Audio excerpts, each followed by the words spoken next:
and welcome to the EVOLVE Voices podcast, the platform to hear about the fascinating stories behind the people that power global commerce. I am Mayssa Nasr, a marketing and growth consultant, and I am your MENA region host of EVOLVE Voices. Today, I am beyond thrilled to be joined by John Noja, who is currently the Chief of Staff at Calo.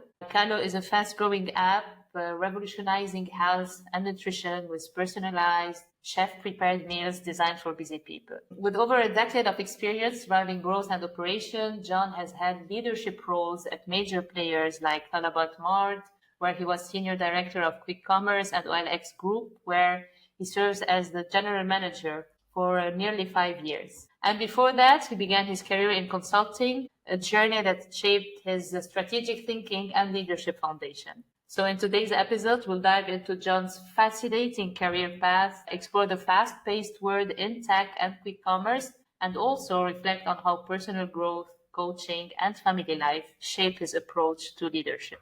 So John, welcome to the EVOLVE Voices, and thank you for accepting my invitation. Thank you so much, Mayssa. Thanks for the intro. Thank you for having me. Very excited to be on your podcast. John, I just want to start by explaining more.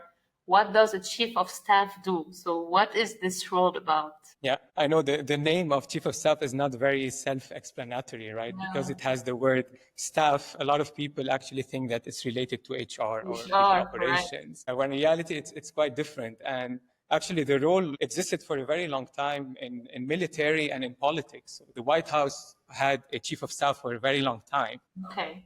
And when I was doing some research actually before joining this role, tech companies and startups were one of the early adopters of actually bringing the chief of staff role into the business. And when I'll tell you more about it, I think it kind of makes sense. So if I want to summarize the job description of a chief of staff in one sentence, I would say a chief of staff is a strategic advisor to the CEO who actually ensures there's alignment, communication, and execution around the company's goals and objectives. In Calo, the CEO refers to the chief of staff, to me, as the extension of the CEO or the execution extension of the CEO. So the CEO, and especially when the CEO is the founder, he'll be sitting in a lot of conversations, giving a lot of ideas, actually giving a lot of commitments as well. And my role would actually be to make sure that those ideas are actually implemented, that we have the right follow-up, that also the CEO is honoring his or her commitments towards the team and towards the business. So they call me the glue that is, bringing all the pieces together. So I developed a blueprint that has some pillars, and I'll tell you more about it, and I think it will bring more clarity to the role. One of the pillars of Chief of Staff is actually strategy and planning. So actually helping the CEO and the leadership team to come up with a strategy, to formalize it, to break down the strategy into pillars and the pillars into OKRs that go into the department. So making sure that actually we know where we're going, right? Another pillar is actually organizational design. So making sure we have the right people in the right places. Another pillar is performance and reporting. So how are we actually tracking the performance of the company, the performance of the business, but also the performance of the people? What is our performance system, and how do we actually report on the projects and on the different initiatives that are ongoing? Another pillar is communication, mainly internal communication. So how do we communicate internally? What do we communicate? What are the forums that we have in order to make sure that the strategy and the vision is actually shared with the teams? And depending on companies, it's the case here in Calo, there's also a governance aspect. So basically dealing with the board members, with investors, and all these topics. I think it's very important to keep in mind that the chief of staff role can differ really like a lot between a company and another. There's always that common thread of that strategic partner. But I think anyone who's interested in this role should come in with a lot of agility and flexibility to actually say, I'm here to fill a gap. So whatever the CEO doesn't necessarily have the experience or the skill to do or doesn't simply want to do. And what are the gaps in the leadership team? The chief of staff will actually come and fill those gaps. There's actually an interesting framework that we used with the CEO when I was joining Calo, at least as some sort of a reference. There's this American serial entrepreneur and investor called Matt Mocari. So Matt is now mainly focusing on coaching CEOs And he has a very strong principle whereby he refuses to coach any CEO if they don't have a chief of staff. And he actually developed a full framework that is accessible to explain what the chief of staff role is about, why is it important for the CEOs and the leadership teams to have one, and how the onboarding look like. So we kind of used it as a starting point, but then we're also fine-tuning the role as we go. So again, going back to that agility, I think the job is evolving every month. And yeah, it's important to keep that flexibility. Okay. Thanks for this very deep explanation about the role of the chief of staff. So tell me, what drew you to this role and why Calo specifically? Yeah. The role on paper or in theory actually was a perfect combination of my previous experiences, right? So as you mentioned in the intro, so first part of my professional career was mainly in consulting. And as a chief of staff, you actually find yourself in a lot of situations acting as an internal consultant. So everything that we learn in consulting in terms of breaking down a problem into, smaller pieces, bringing in that structure, that methodology, that framework thinking, storytelling, analytical skills, managing stakeholders. So all these skills are actually crucial for a chief of staff. And yes, in a lot of situations, you're actually a consultant, an internal consultant. But I would say the second part of my career, where I moved more into a general manager role in tech, actually brings also a lot of substance to the role, right? So I've been there, I managed P&Ls, and I had customers to take care of, and employees to take care of, and partners to take care of, and I was there on the ground with the team. So I think that experience brings a lot of depth to the role. So in every discussion where you're actually sitting with the leadership teams, you're actually trying to bring more value, to the discussion. You can also most of the time share experiences because you've been in those situations before. And there are companies actually that hire the junior version of chief of staffs. That would be like people with 2 to 3 years of experience that will come in, mainly working as an internal consultant. And I think these people can bring a lot of value. But when companies decide to actually put the chief of staff part of their senior leadership, I think that depth and that experience will actually bring a lot of value. So that actually what theoretically drew me into the role. And now actually since, so I joined in January this year, the theory is actually proven to be correct. And it is like a great combination of that experience. It doesn't mean that this is the only profile that can lead you to chief of staff. Like chief of staffs across companies can have very different profiles and very different paths. Mine is only like one example that is there. Why Calo? It's almost like I had a crush on this company. It ticked a lot of boxes. And I would say like 2 main criteria that actually drew me towards Calo. One is the mission of the company. Calo's mission is actually making healthy easy. And usually I like to work in companies where already the mission is clear and kind of shared across the organization. But I think this mission specifically also I relate a lot to it, right? So you're actually, everything that you do on a daily basis will help people getting a better life. So I really think that it's a beautiful mission actually to be associated with. Personally, I also struggled with weight loss. Since, I've been on a journey to find like what's the best healthy lifestyle that I can have. So also personally, I can relate to the mission. And second, the people. The people, maybe actually it's not second, it should be first. For me, it's the most important criteria. At least I reached a point where being surrounded by people that I can share values with, people that are smart yet down to earth, became almost more important than the role or the company or the industry that you're working in. So I chose the people, and also so far I haven't been disappointed at all. Okay, so let's talk a bit more about Calo's mission.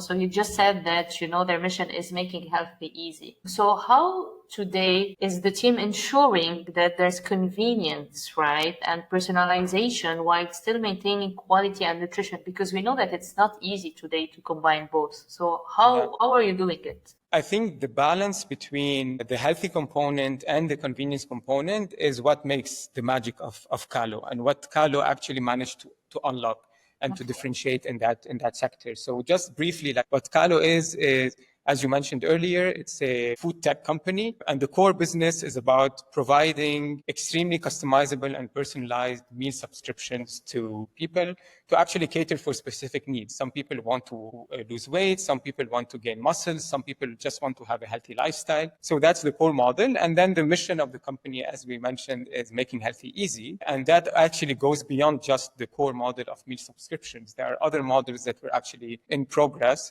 to be able to unlock the whole scope, or the whole breadth of what healthy is. We actually have around 10 retail spots between Saudi, Bahrain, and now in the UAE recently. These are cafes or grab and go stands where people can actually come and grab some, like some healthy food or drinks. Now, going back to your question, I think there are multiple factors that actually are allowing the team to strike that balance. And I think the first one, I'm going to go back to the mission, right? So the mission is making healthy easy. So already you see that balance in the mission itself, right? So you have the healthy component and you have the easy component, which is more the convenience. This mission is so present in the company. It's really it started like a founder vision, but now it's actually really cascaded down into the whole organization. And today, if you ask anyone in the company, from the most senior to the most junior, what is the mission of the company, they will tell you making healthy easy, right? And everyone knows that there's no compromise on that equation. So let's say you're someone working in logistics and your obsession is about the convenience part of the mission. You actually know that there's no way you can compromise on quality. So as you're focusing on convenience, you're also focusing on maintaining the cold chain, making sure that the product quality or the meals quality are actually being respected. Okay. At the same time, I'll take another example on the other spectrum. If you're in the food product development and your obsession is actually creating those meals that are healthy and tasty, you know that you cannot compromise on convenience. So you would also focus on the packaging, you would focus on the overall delivery experience. So I really think that very laser-focused mission and the fact that there is no way that you can compromise on those aspects is allowing us to actually deliver on that promise. Another factor that I saw actually in Calo, we are really obsessed with the customers as opposed to being obsessed with the market position. I've seen companies actually obsessed with the market positions. We want to be number one and we want to actually see what competition is doing. So you spend your time focusing on competition, focusing on what others are doing and trying to build your response. And I think this is somehow counterproductive, right? Because what we do here is that we focus on the customer. We focus on how can we actually provide that experience to the customer. And we believe that the market position will come because the customer will reward us with their loyalty, right? So because they relate to what we're building, because it's the closest to what they actually need, eventually they will come back and we will be number one in the markets where we operate. But I think the obsession is going towards the right place. Maybe finally, I'll just add, I think when we were discussing the role, of chief of staff, I really think that we are on that journey in Calo of actually bringing all the departments together. Having, the actual really people working together to achieve that same goal, seamless communication between the departments. We are on that journey. And I think the closer we will get to the ideal scenario where teams are actually all working together to achieve that same goal will be another success factor for us to, again, being able to achieve the balance of healthy and convenient. Where do you operate now? So you are based in Dubai, right? So where does Calo have, other offices around, the region?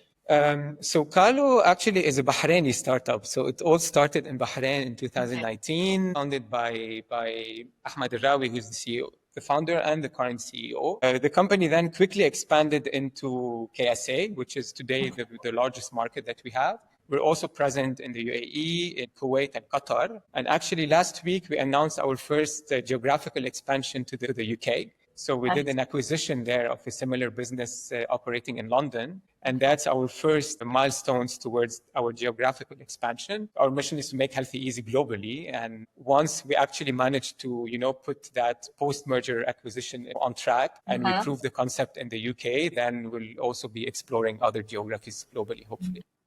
For you, if we are to, talk about the challenges, that the operational and strategic challenges today in scaling a health-focused food tech business in the GCC. So what would you think about if you are to choose 2 or 3 challenges today? I think the first challenge that comes to mind is food itself.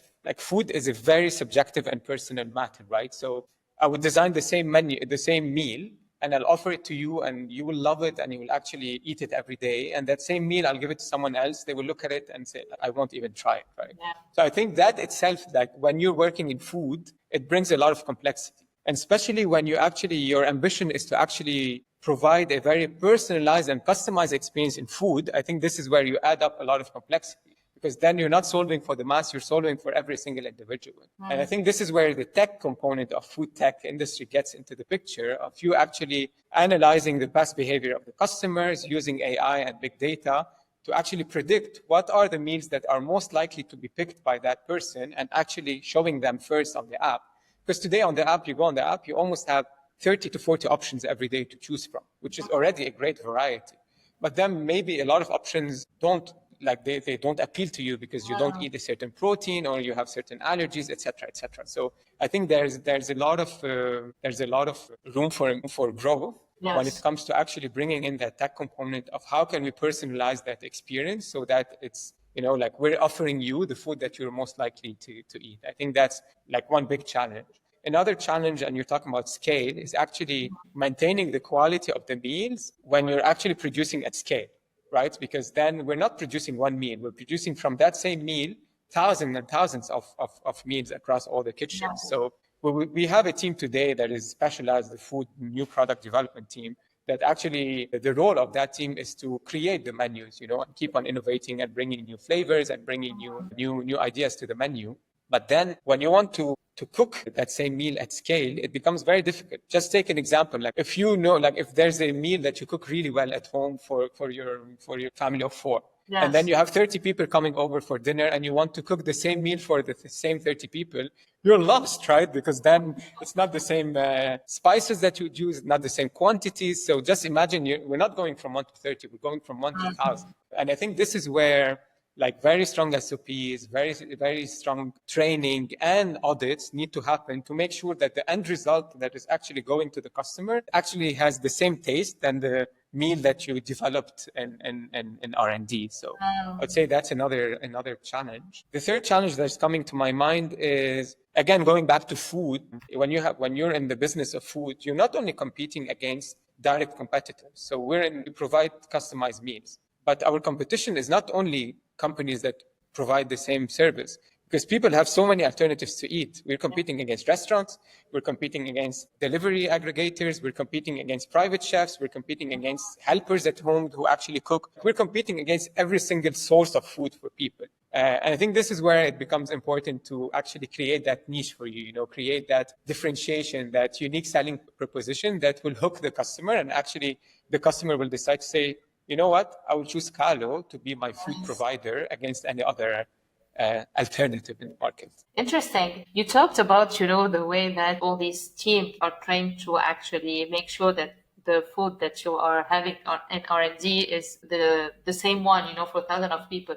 And then today you are present in multiple countries, right? So I'm not sure that you're doing, correct me if I'm wrong, but I'm not sure that you do the same meal to every country, right? So because there are different target markets, so the clientele is not the same. So I can imagine prior of creating all these meals, there's a research team who goes before to any country and make sure that, okay, what's the taste that they like? So is there one meal that fits it all? Look, I mean, it's a combination of both. So we have a research team and nutritionists actually that work with the GMs of each country to localize the meals as much as possible. Right. And to actually bring those local flavors. You still have meals that are, I would say, more on the Western side that actually works everywhere. We have actually healthy burgers and healthy sliders that we provide in our meals. These can actually work everywhere, but then you also have a lot of local food, and we're actually going more and more in that direction of actually listening more and more to our customers, understanding what they need in every market, and providing the food that will work best. And sometimes it's the same meal, but the spices will be different, right? And the way you prepare it will be different, because also sometimes the ingredient will be different. Like you won't find the same ingredients across all markets. We have some ingredients that are common and that we ship across markets, but the majority is actually sourced locally. So we take all of this into account, and the R&D team that is responsible of creating the meals, they're actually allocated by market. So each market has its own. We still have it at a central level to make sure we have the consistency of whatever they build complies with our food philosophy. But then we have also like per market an R&D team that is working on that aspect. Okay. Here. John, tell me, so you've led operations in major companies like Talabat and OLX. What did you learn from these companies, and what are the lessons that you've carried with you from those experiences to your current role of Chief of Staff? Yeah. Well, a lot of lessons, a lot of lessons. The experiences, be it with OLX and with the Talabat, specifically tMart, so in quick commerce, it was full of learnings. Now, like what I'm carrying with me, especially in this role, I would say first, really the importance of having a clear strategy. Go back to this point. A lot of times, actually, this step is bypassed, and you see actually companies moving directly into implementation. You'll see a lot of energy. It's buzzing. Everyone is working. But then when you take some sort of like high-level view, you see that everything is scattered. People are buzzing, but things are not actually moving, Yes. And I really think that that's because the prerequisite step is not clearly defined. We need to actually take the time to define, okay, what is the strategy? And I'm not saying that we set it in stone for years. No, actually, we need to be agile enough to review it, but at least for half a year, define a strategy. What are we trying to achieve?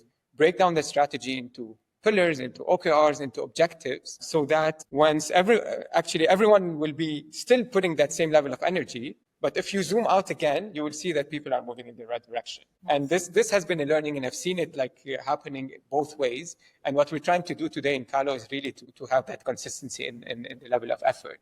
And I think also a step that is often bypassed is there should be a clear communication of that strategy to the team, right? And I'm usually always in favor of being very generous in what you share with the team. There's always a risk of saying, yeah, there will be an individual that might leak some information to competition, etc. This is a risk that exists. I think the benefit of actually bringing that clarity to the team is much more important than the risk that you would be taking. Because suddenly you have a team that is understanding the bigger picture, understanding how their day-to-day job is actually contributing to the bigger picture. And I think this is how you build that ownership and that commitment in people, Take an example. You have a sales team. You can tell them, and you have a target of $1 million, just go and achieve it. They would do it. This might create some unhealthy competition internally because they're focusing on that number, right? But then take the other example of telling them, actually, this is what we're trying to achieve as a company. This is the target for the entire team. Achieving this target will allow us to be in that position in the market. That will allow us to bring a better service for our customers. That will increase our retention rate, et cetera, et cetera. I think suddenly they understand the bigger picture, and then they will be collectively optimizing for the company's goal and not necessarily the individual goals. They will still focus on what they need to achieve individually, but this gives the context of why am I working every day? Why am I coming to work every day? And how is my individual contribution adding up, to the overall picture? So I really think these are two very important steps that are sometimes forgotten.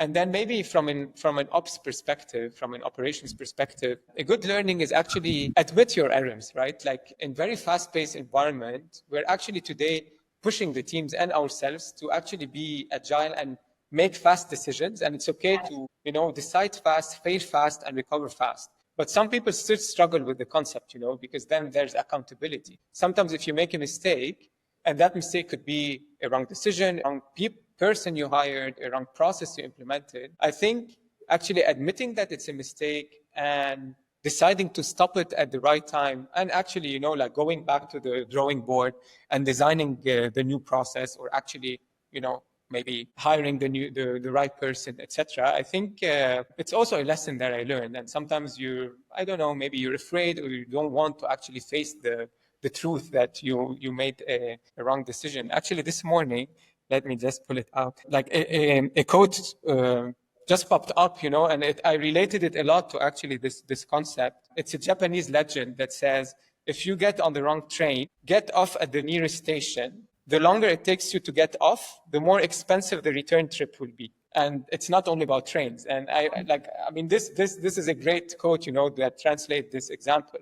The more you wait and the more expensive that recovery will be. So just jump off this train, admit your error, and try to find your new destination. Yeah, and especially, when you work in an industry such as quick commerce, because quick commerce today is a beast of its own, right? So if you are today just, to think about quick commerce and what's the future of customer experience in food and tech, especially, from all the learnings, what do you think would be the future of, food and tech? What a beautiful transition. We're talking about trains and speed and quick commerce. Maybe just like a brief intro of what is quick commerce, right? Because I love quick commerce, right? I joined quick commerce in 2021, and quick commerce concept globally started between end of 2019, beginning of 2020, just before COVID, and then COVID came and accelerated the whole thing, right? But Talabat, is part of Delivery Hero, was one of the pioneers of actually developing quick commerce globally, and I was there almost from the beginning. I mean, it's a very personal story that I have with quick commerce. I mean, quick commerce is very self-explanatory. It's the newest wave of commerce after e-commerce. Quick commerce is actually you delivering. Started with groceries. Now it's much wider than groceries. Delivering items in extremely fast pace. So 15 to 20 minutes, the items are at your doorstep. And for you to be able to actually be that fast, you need to have a very seamless and tech-enabled process from the moment the order is placed to the moment the order is delivered to the end user. And actually what happens in the dark store, so the way this model works is you would have multiple dark stores and not only one warehouse. You would have, rather than having one or two warehouses, you would have tens and like 30, 40, 50, or even more, sometimes in bigger countries, up to 100 dark stores that are conveniently located in the hubs of the cities so that you can optimize your drive time to the customers. And those dark stores are actually supermarkets, but that are not accessible to customers. So they're only for delivery purposes. But everything that happens in this dark store is fully optimized. So where do you actually put your items, and where do you put your fast-moving items closer to the checkout? And how do you rationalize your assortment and only keep items that actually work in this area? It's all tech-enabled as well. So even a 100 euros order will be picked in less than 2 minutes. So it's extremely fast, even like in the dark store. To answer your question about the customer experience, this was just like a snapshot of what is quick commerce. I don't know if I can talk about the future of customer experience, but I think there are fundamentals of customer experience that apply to quick commerce, that apply to a lot of other businesses. And I think those are very basic principles. But again, I think sometimes we overlook them and we bypass them, and we end up actually solving for problems that are not the actual problems that the customers are looking for. So first principle, I think, is, again, sounds very simple, but we need to first understand who is our customer. Are we after the full market, or are we after a specific segment? And what do our customers actually need? Deeply understanding their need, actually talking to the customers, doing surveys, focus group, interviews, being customers ourselves to actually understand what do they need, so that we can build our unique selling propositions, USPs, or value proposition around those needs. And again, this sounds simple, but it's a crucial step for you to actually be customer-centric. And a good exercise that we used to do is to actually break down the user journey into the different steps, right? So I'll take the quick commerce is what's happening on the app, and then what happens in the store, and then what happens in the delivery, and then what happens when the customer receives the order. After they receive the order, how do they contact you if there's a problem? Actually mapping this full customer journey, breaking it down into pieces, and trying to optimize for each piece separately, right? Like, how can I bring innovation? How can I enhance and elevate the customer experience in each of the steps? I think this is also like a way to, because sometimes you look at customer experience, you say, I want to be customer centric, but then you don't know where to start, right? Yeah. So breaking it down, into these pieces actually helps. And I think a very important principle is called KISS. KISS is keep it simple, stupid. Right? And I think most of the times we overcomplicate and we over-engineer things, while in reality, especially in these type of services, we're actually delivering tomatoes to our customers. Like, it's not rocket science, and what they want is to actually spend the least time on your app. Same for Calo, right? The customers want to spend the least time choosing and designing their menu for the week, so that they can go and do something more interesting. So I think the moment you realize that you need to keep it simple, and the moment you optimize for actually the most seamless and easy experience on the app, so that you're prompting to the user what they actually want to see. If you're doing grocery shopping, you actually show them what they need. And sometimes you push some, other items like snacks and items that they will just be tempted to add, like you have next to the counter in supermarket. Nice. So keep it simple. I think we need to always remind ourselves that we're not, in the rocket science business, and we need to keep it simple and keep the customer at the center of our decisions. One initiative that I actually had in Talabat is we automated a prompt that actually sends an email to the entire team of all the complaints that we receive on a daily basis. So I would start my day dedicating 10 minutes reading through these comments. And I can't tell you that every day I would action those comments, but first you can identify trends of complaints that are coming back again and again. And second, for some reason, like throughout the day, when you start your day by reading these comments, the customer is somehow in your mind, So in any decision, in any discussion that you're having, you try to optimize for the customer. I mean, this was a very beneficial, easy tip that you can do, but just really keeping the customer at the center of what you do. Doing a lot of mystery shopping, being customer yourself, making sure that you're actually auditing your service at a constant basis, you're auditing your app, you're auditing the quality of the meals, you're auditing the packaging, so that you don't think that you already reached there, and you don't have anything else, because then someone else would just come and copy you and take that innovation. So I think that's also important to keep. Nice. John, let's move now to your leadership style. Yes, let's talk about you as a leader, as a manager. So you transitioned, as we said, from consulting to GM roles and now into a startup environment, which is, by the way, a very bold move, right? To move from GM to startup. So tell us, how has your leadership style in particular evolved across these phases, and how do you define yourself as a leader today? Nice question. I think I discovered my leadership style when I moved to the GM role, right? As a consultant, I used to manage a team of more junior consultants. But I would say that was an easy task, right? Consultants are people who are extremely smart. They know what they want to do. They went through the filter of the heavy recruitment process, and you're almost on the same wave, So I would say that's an easy task to manage consultants. But then when you move to a GM role and you start actually leading a very diverse team of different roles, different seniority, for me, this is where I actually started discovering my leadership style.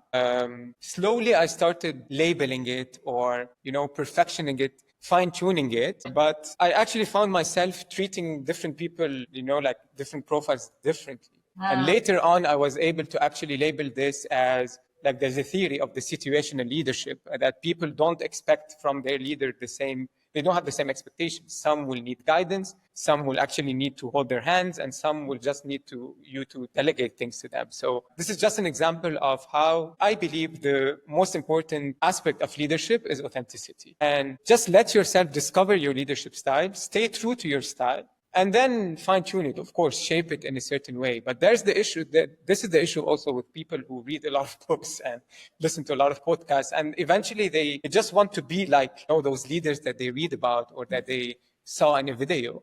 But it doesn't work. I mean, in my opinion, it doesn't work, because eventually when you're trying to be someone else, you're tired. Wearing that mask becomes very tiring. So I really think authenticity is a key pillar. And there's this theory of the triangle of trust. So it's a theory from Harvard Business School that defines trust as a triangle, and the three pillars are authenticity, empathy, and logic. And again, of course, we're talking about trust, because for me, that's the most important component in leadership, right? You need to be trusted as a leader, but you also need to trust your team. So authenticity, we covered it. Logic, is simple, you need to be consistent in the way you think. You need to, most of the time, try to make the right decisions, so that people kind of trust your judgment and they trust the logic that you follow. And sometimes even just asking the right questions without necessarily having the answers, because also leaders put a lot of pressure of actually having every single answer. Yes. But most of the time we don't, right? We go back to first principles and to to logic to try to solve problems. And so I think that the logical thinking is even more important than the end solution. And then the third pillar is empathy. It's important to lead with your heart, to empathize with people. At the same time, to be fair, I'm not saying that you need to be always nice and kind. No, I think you need to be fair and you need to show empathy when it's needed, but also you need to make difficult conversations, difficult decisions when it's also needed. And I think your team will look up to you as a great leader if they see that you're fair. You're fair in both type of situations. So I think that kind of these are some flavors of the leadership style that I kind of discovered as we go. And another aspect for me that is extremely important is where you set your standards, right?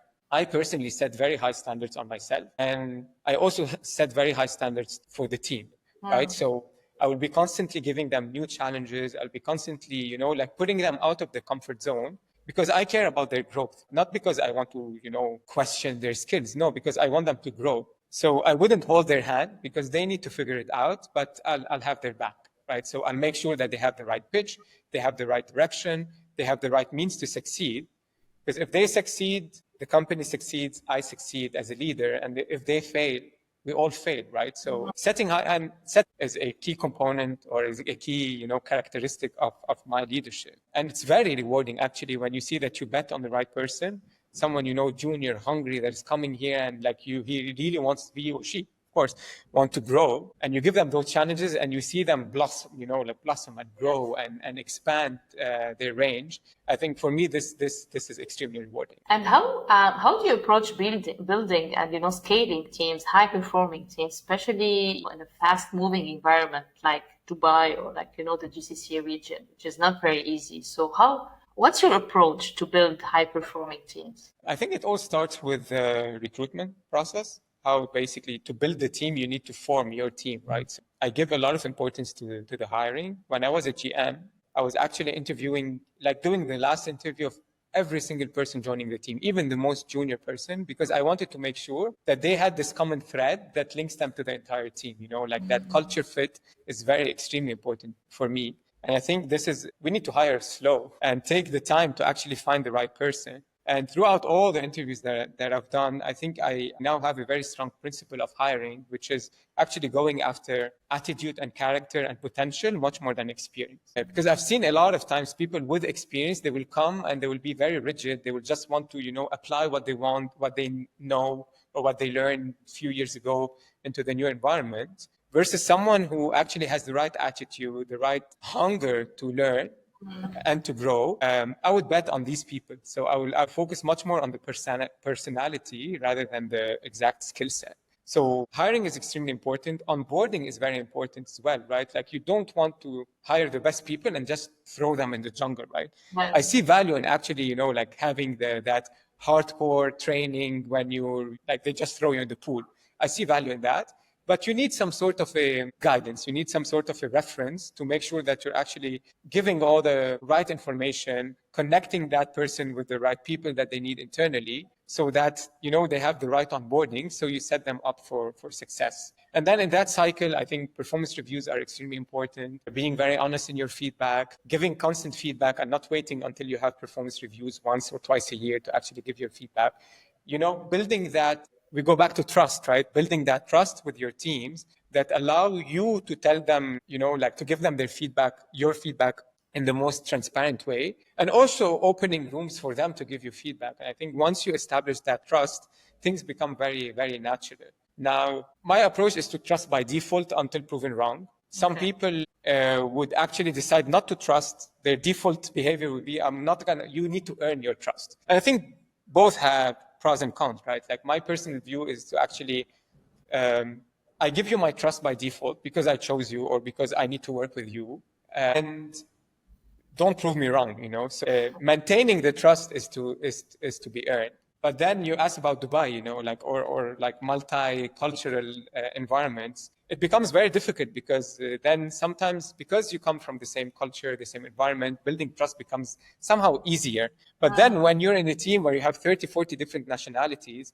you need to spend that initial period trying to understand, these cultures. Some people approach their rapport to work differently. The balance they create between, the professional space and the personal space is different depending where you're coming from. But I think once you unlock those differences, I think this is where magic happens. This is where actually a diverse team brings much more richness because every conversation becomes, much more rich and diverse and deep. And now that I'm used to it, I actually cherish a lot the diversity that you can have in the team.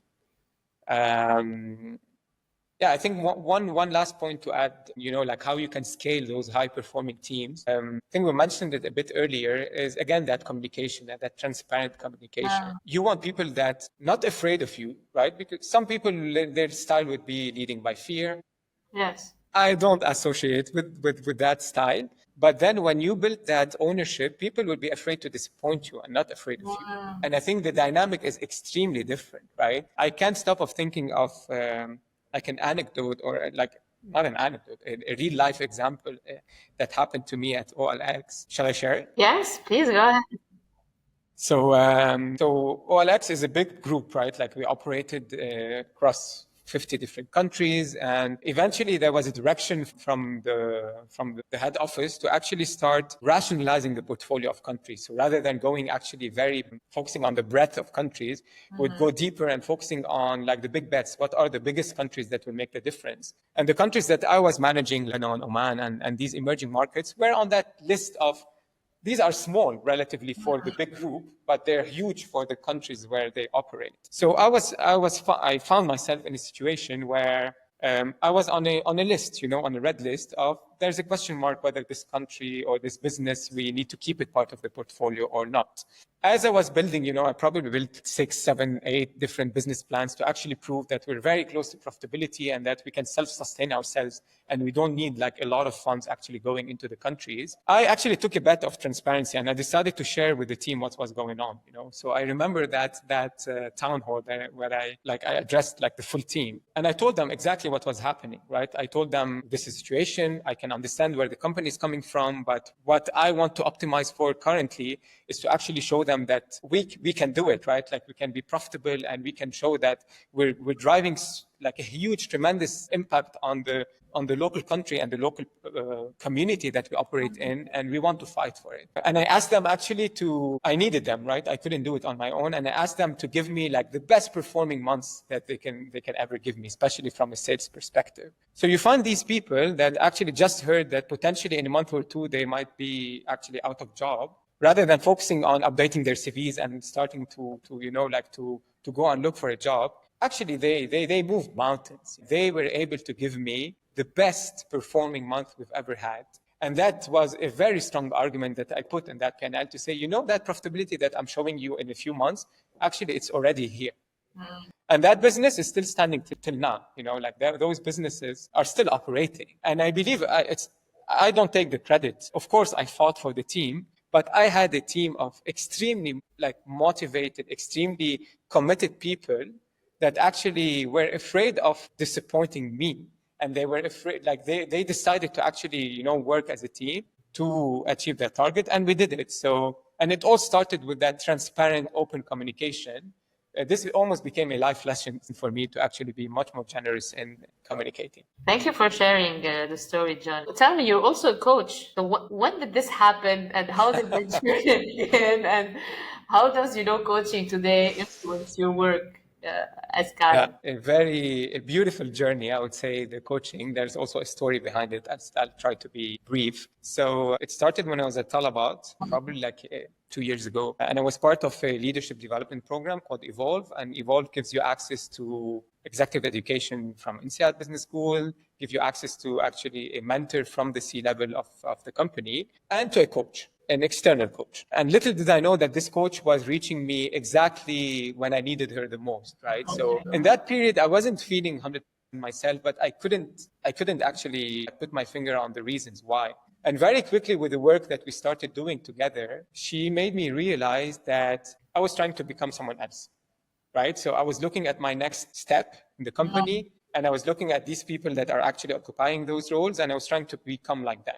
And it happened that they're very different from who I am. So I was trying to wear that mask. And with the work that we did together, you go through that journey of self-discovery, then self-acceptance, and then self-authority. Self-authority is basically you go and impose yourself to the world, and you find yourself a space rather than fitting, in another space. It sounds very philosophical, but the reality is this coaching had so much positive impact on the way I perceived things and my career, and even the move that I did, moving now to a startup and to Calo, was a result of that self-reflection journey. I loved it so much that I said, now I want to actually learn it because I want to be able to help other people that might be going through that same questioning or that same phase. So this is how my coaching journey started. I decided to actually go with the Coactive Training Institute, which is the oldest training institute in the world, based in California. They have a campus in Dubai because I also wanted an in-person training. I didn't want an online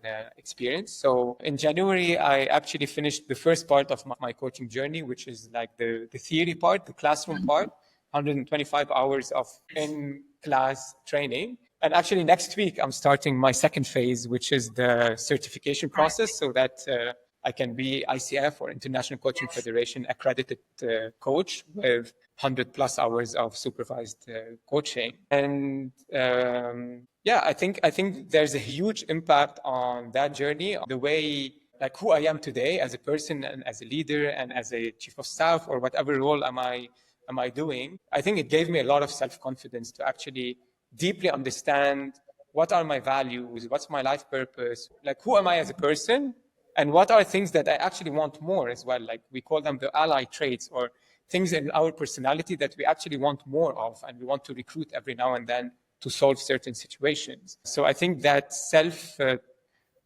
discovery gives you a lot of confidence, and it reflects on the people around you. Do you think coaching is important today in the business world? In what ways do you see it becoming more essential actually in a professional world, especially for leadership teams? I mean, I'm biased probably, but I would say it's extremely crucial. You know, I'm seeing more and more a trend, especially in like people around me, I would say in the age bracket 35 to 40, where we're going through, I wouldn't call it a midlife crisis, but like a questioning, you know, like, do we want to continue on that?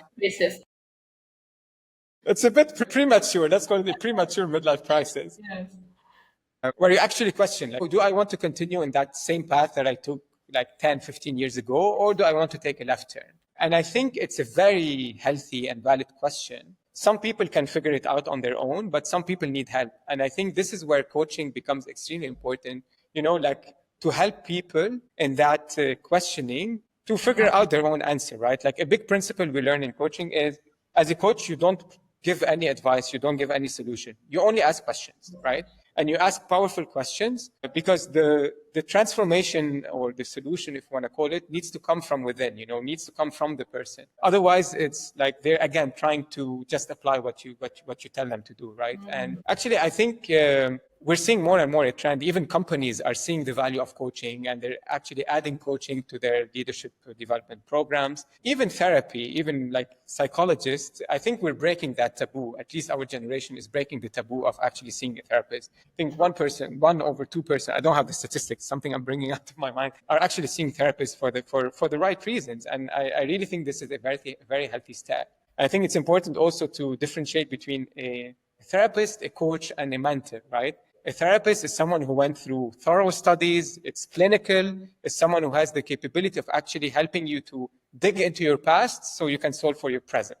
A coach is someone who helps you takes into account your present so that you can build for your future. So even as a coach, if you feel that you have a client that is going back again and again into like some childhood traumas or some past events, we're not equipped to help them. So we would say, this is where I cannot help you anymore, and this is where I need to refer you to a therapist or a psychologist, because they can help you much more than I can do. Right? And then a mentor is someone who actually answers your questions, and someone who's like a subject matter expert who will share his experience or her experience with you, right? A coach is not supposed to, even though sometimes it's very frustrating, right? That, let's say I become an executive coach or leadership coach, and I've been there before. So I think a lot of topics that the client would bring to the table would be things that I can relate to. But then you shouldn't be giving the answer, you know? You can still somehow, you know, ask the right questions to direct the person, but you shouldn't be providing the answer. So back to your question, I really think it's extremely important.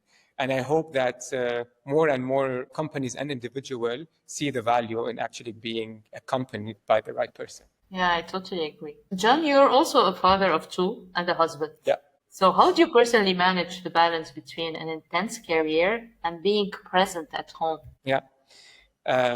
On this one, I'm very traditional in the sense where I do believe in the balance, right? Like you'll hear a lot of theories today. A lot of people tell you it's more about work-life integration, etc. And I think it might be working for them, but I am a balanced person, and I do believe in the work-life balance. And I think that we put so much effort, like physical, and like we use our body, but also our brain so much at work that you actually need to put those muscles at rest. You know, you need to recharge them. You need to, be it like in the evening, in the weekends, during your holidays or your vacations, you need to actually recharge that battery so that you can come even more energized to whatever you're doing. It's almost like in Formula One, right? Like you focus on speed, but this driver will still have to stop multiple times at the pit stop refuel the car so that they can actually, win the race. So I do believe like it's very important to do these pauses. Of course, now if you love what you do and you have that alignment that we were talking about, and probably you'll feel a lesser urgent need to refuel often. So you would still need those pauses, but probably in a less urgent way. So definitely loving what you do and living in alignment helps. But I also think today we put a lot of pressure on ourselves. Yes, I'm a father and I have my wife and I have friends and I have family, and I don't have time to actually give everyone in that single day or week. And I think that what's more important than the volume of time that you give them is actually the intensity of that presence. Let's say you're sitting with your kids and you're playing with them. Go with a single intention of actually playing with them. Don't bring your phone into that room. Don't answer your messages. Don't do something else. Just sit and play. Or if you're meeting a friend, don't, like you see a lot of gatherings today, like people are around the table and everyone is on their phone.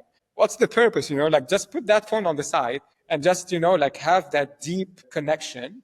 Because I think those will have much more impact on yourself and on other people versus the quantity of time that you can spend with everyone. And maybe just to add like a very practical tip that I kind of realized in an aha moment recently is you realize we live in a world where notifications can actually control you if you don't control them. You're being called, you have Slack messages and emails and WhatsApp messages and Facebook messengers and Instagram and LinkedIn, and you have so many sources of notifications. I actually did a mistake a few years ago when I started wearing the Apple Watch and I kept the notifications on. You realize that your hand is actually vibrating every few seconds. And subconsciously, this creates a lot of stress, like you feel the urgency of actually checking and replying. So I turned off all my notifications. And it doesn't mean that I don't check. Even when I'm on vacation, I would still go and check let's say my work messages.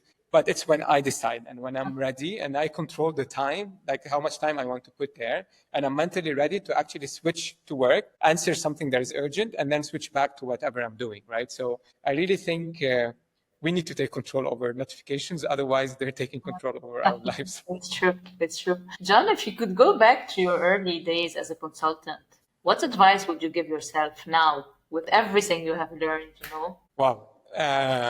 The cliche answer would be I would do it the same. I mean, I do believe that, I followed a certain path and it's kind of making sense, especially now that things are coming together. But maybe one advice I'll give myself, especially as a consultant, is maybe to keep it real. Sometimes as consultants, we can be disconnected from the reality of business and life in general.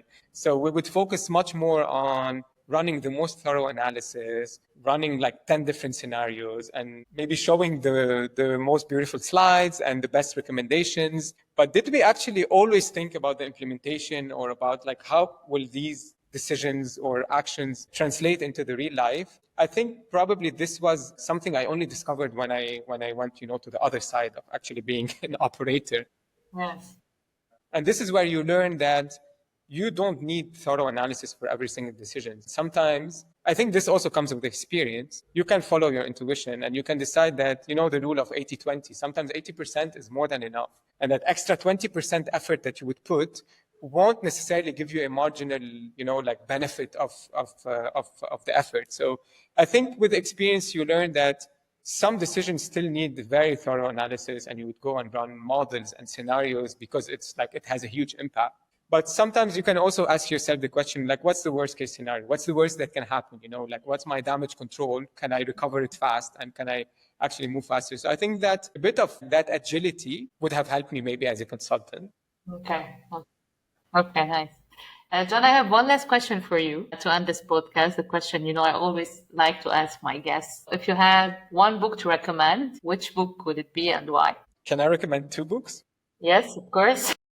Look, one is easy because the book I'm currently reading, and it's very related to the coaching experience. It's actually called The Coactive Coaching.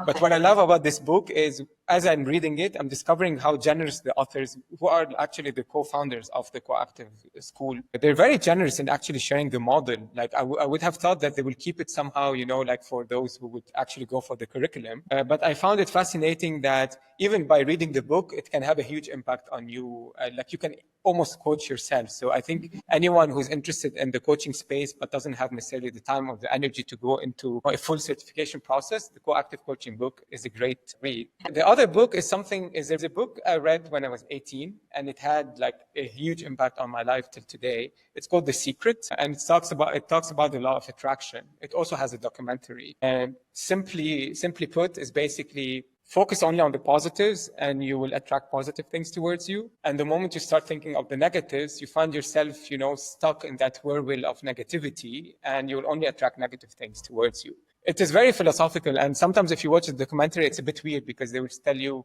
if you keep thinking of that house, you will get that house. But in reality, you need to take it second degree. It's not just going to come because you're thinking about it, but that obsession about what you want to achieve and that positive thinking has helped me a lot. That became almost a not a food philosophy, a life philosophy that I follow, and it's somehow linked to my personal motto. Keep moving forward. And I really think that in a lot of difficult or troubled times, reminding yourself that just keep moving forward, focus on the positive, and keep moving actually helps you getting closer to your objectives. Nice. Thank you. Thanks a lot, John, for this wonderful conversation. I enjoyed it. I learned a lot of stuff. So thank you. Thank you. And thank you for all our listeners. I hope you enjoyed too the conversation today. And as usual, keep evolving. Now make sure you subscribe to Evolve Voices, this leading and incredible project where our ambassadors are interviewing amazing professionals from all over the world so they can share their perspective and benefit you with their perspective, their knowledge, and you can understand what's happening in the different markets. Evolve Voices is a project part of the Evolve Commerce Club, the #1 and leading community where we connect international professionals in the world of commerce. We are now connecting professionals in more than 40 markets, and every week we invite an expert to share their perspective and their knowledge. So if you'd like to know more, you can always look at the comments. We have a link there so you can request your application, and stay tuned for the next episode. Thanks for watching. All the best. Ciao.